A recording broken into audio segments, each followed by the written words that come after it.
is Gary Jordan for Natural Law for North America.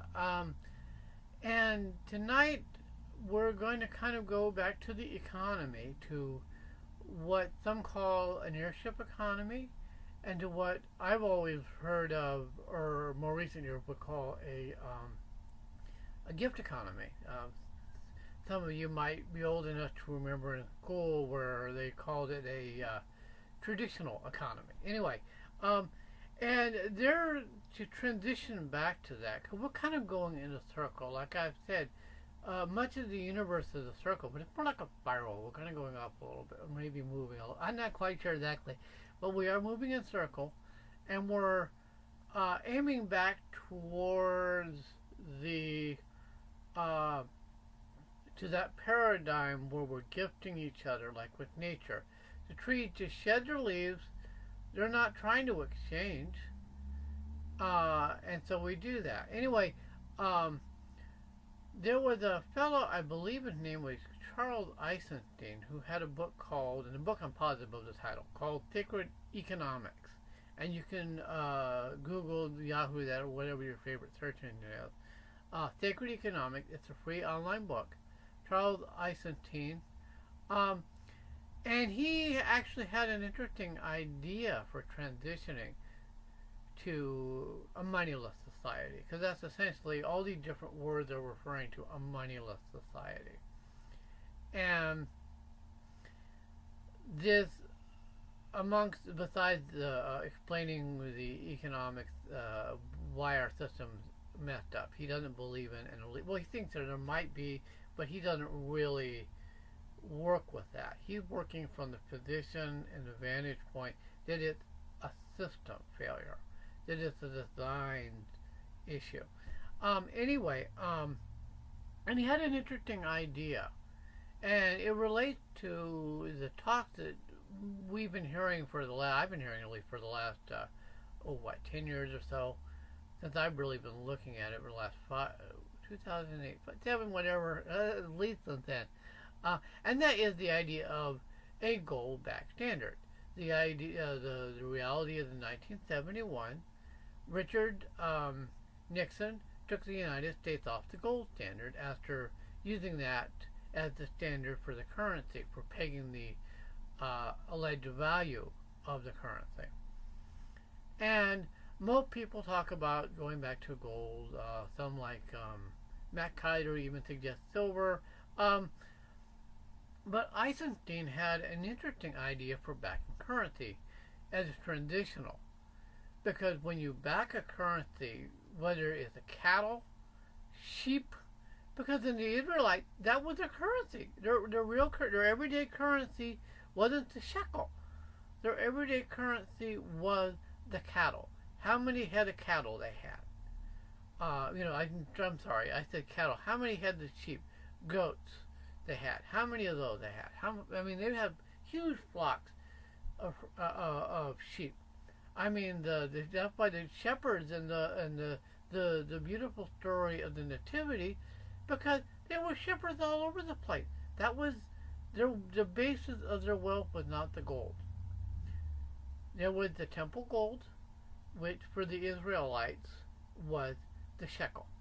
X amount of temple gold, basically. That was, at least in Europe, was dedicated to gods. And even that way in the Americas, where it does exist in a few places, the Inca, the Aztecs, the Maya, what anthropologists call the Sun Kingdoms. And even there, it's related strictly to the gods. In fact, gold was referred to a thread of the sun, and silver was called tears of the moon to the Inca and the pre-Incan cultures. So yeah, they've been around, but it's limited to urban culture and stuff. Now here's the thing. When you have any commodity, as I was saying, whether it's sheep, gold, shells, beads, you have to have a certain amount of it for exchange if it is to be used in the function of exchanging. If it is a token of exchange rather than an alleged value, you still have to have a certain amount of it to do that. Otherwise, there's no medium of exchange. And so you have to grow that commodity and keep it growing. This is what all the mining's about. The mining, there are tons and tons of gold. But in order for that commodity, even for the BRICS, they're backing it with gold. The 188 countries of the BRICS. Brazil, Russia, India, China, and South Africa being the frontline country. But they're backing it with gold.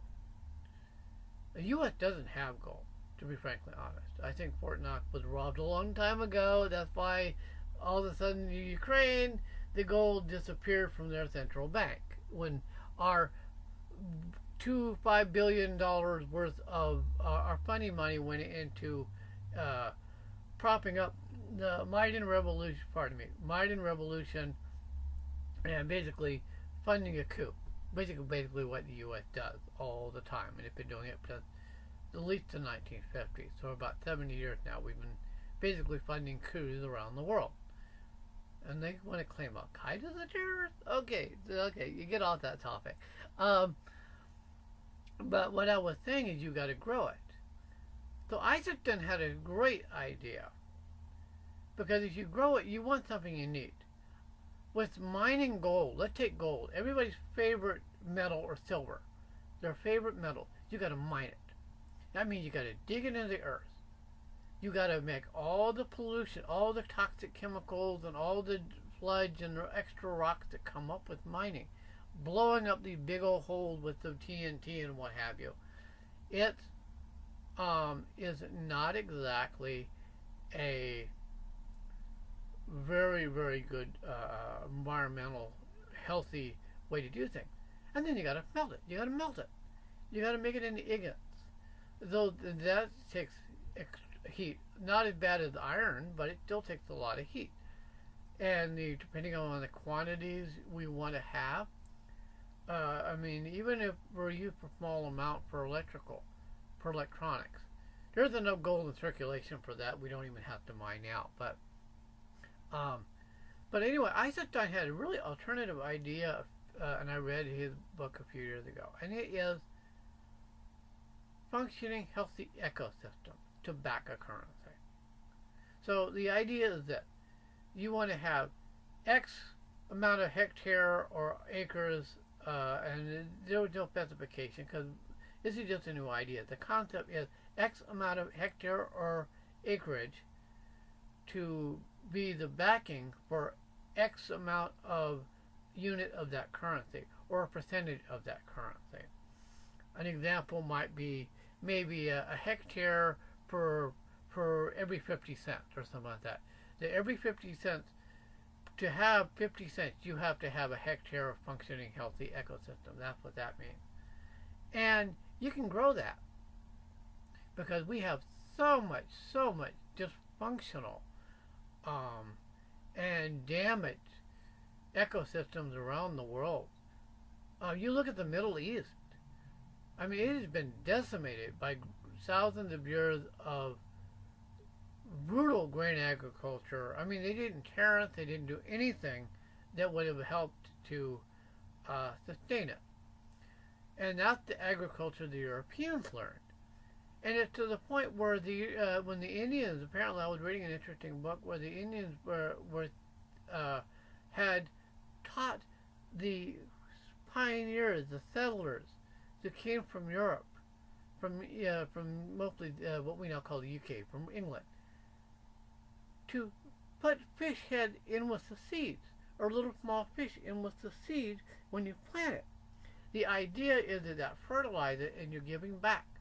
The Europeans thought that they were somewhat better, in part because of that doctrine of discovery I mentioned that was in the late 1400s. It was those three papal bulls that essentially said anyone that was non-Christian and under a European king was basically less than an animal. Essentially, for all practical purposes, they defined him as non-human. But anyway, I mean, so that's how much land we have on this planet that have been decimated. The Great Plains, the humus was 12 inches thick, which is considered very, very high for humus. The grass, the settlers, when the pioneers first came into the Great Plains, the grasses were up to the horse's shoulder. These aren't hobbit horses. These are big horses, the kind you see in the races or you see in the parades. I mean, so you're probably talking about the grass that was 6 feet tall, very, very tall. And now you look at the pictures of what used to be the Great Plains. It's a desert. So we have lots of land we can grow. Now, the nice thing about land and returning it to functioning ecosystem, it's something we need. The functioning ecosystem provides air, cleans the water, provides food for the animals and for us, because hunting, fishing, foraging, I mean, the land that the Indians had was not pure natural land the way the pioneers thought, because of Europe was so decimated from the agricultural practices that were taught to them by the folks in the Middle East, Samaria on up. The landscape had been decimated, comparatively speaking. There used to be huge forests in Germany and in much of the continent. There's maybe 2% now, I think I was reading. But so there's plenty of land. But the nice thing is there is only X amount of land, like with gold. That's one of the things that people talk about commodity. Is, well, with fiat currency, they can just print up and away.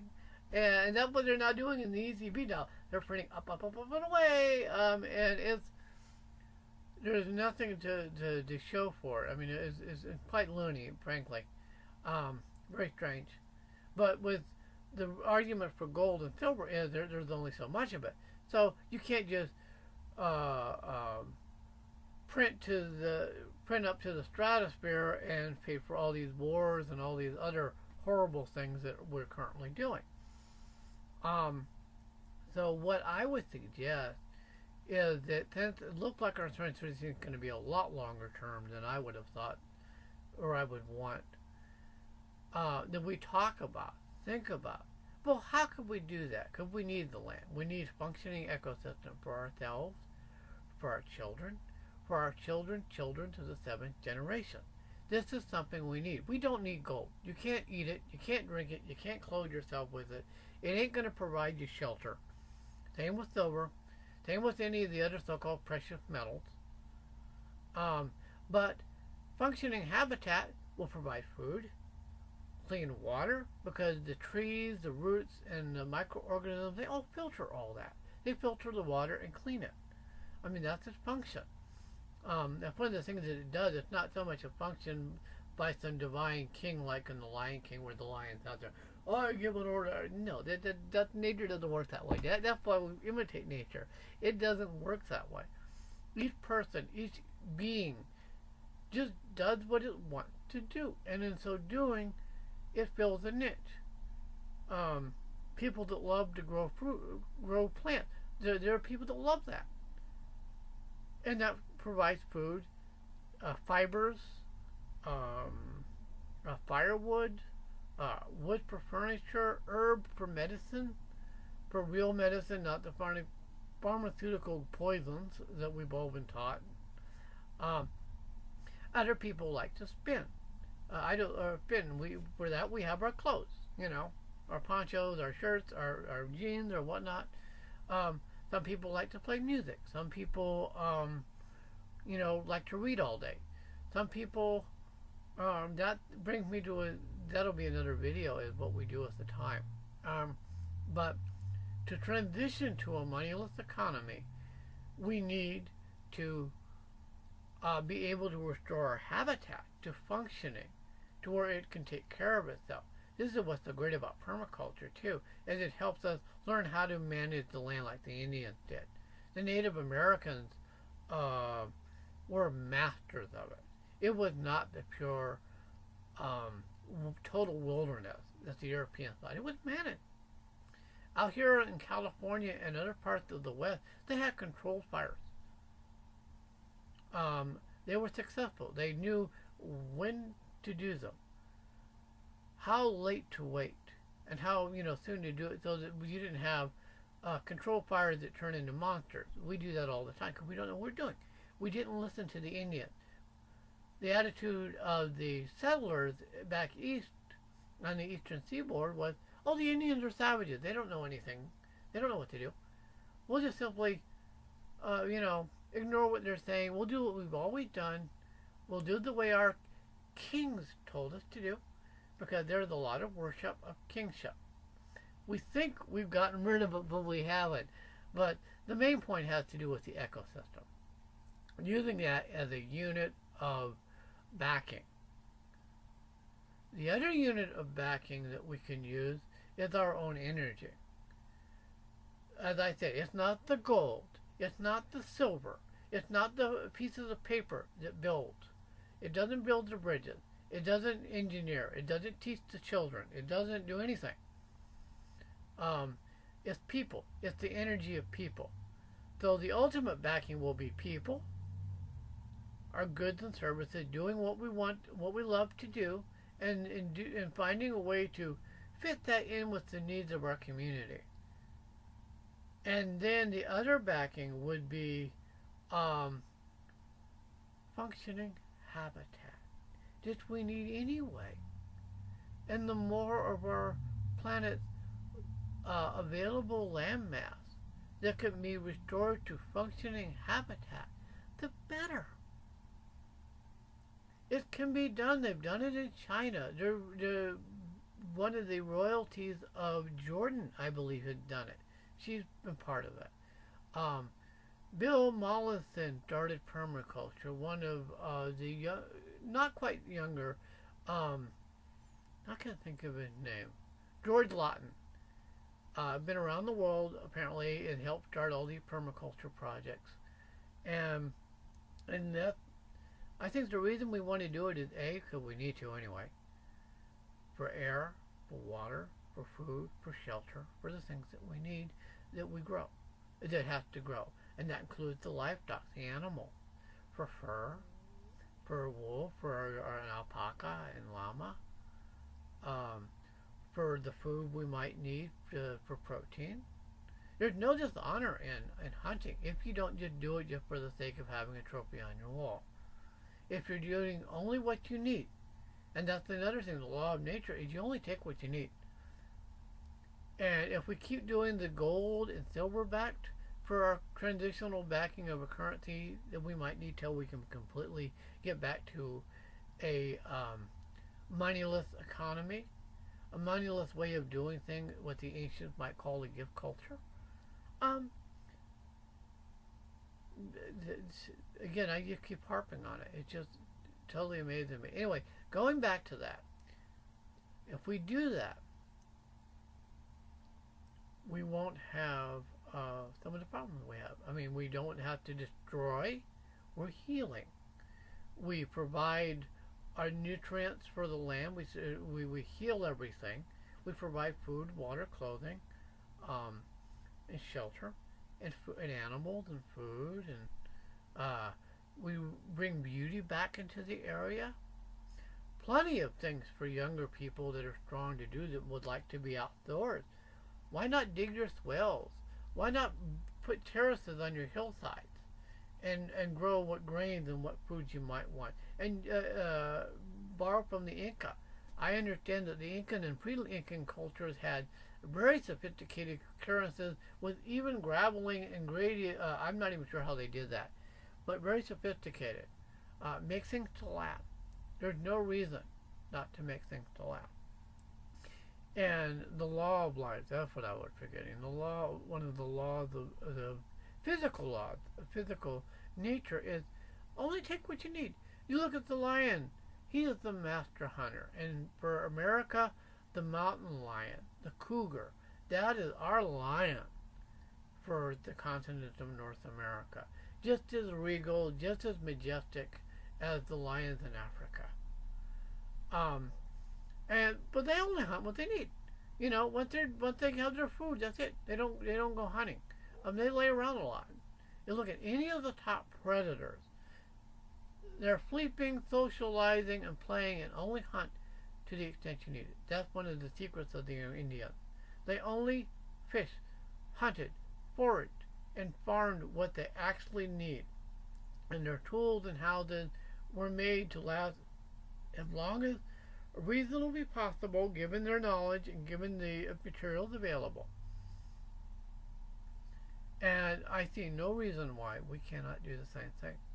That we cannot only fish and hunt and farm what we absolutely need. We don't need to make a market. There's no need for that. That's just greed. It's all funny money. It's not real. I mean, how much of the food rots in warehouses because of that? This is why I don't advocate for using grain or some of the other commodities either, because they're going to sit and rot in a warehouse to say that it's backing a currency. Besides this, we're already wasting. We're already wasting 30 to 50% of the food that's already grown is wasted, all because of the money system, all because of money. So I would like us to get off of it, but since it's going to take time, it's going to take a transition. We need to consider backing our currency with whatever currency we choose to use and make with our energy and functioning, healthy ecosystems. X number of hectares or size of unit of land, size of land, functioning ecosystem to X unit number of units of a given currency. That's simple, straight and simple. Unit of functioning ecosystem equals unit of currency. And that's really, really all I wanted to talk about tonight. So you all have a wonderful night. Stay warm and stay cozy wherever you are. And pleasant dream. Bye-bye.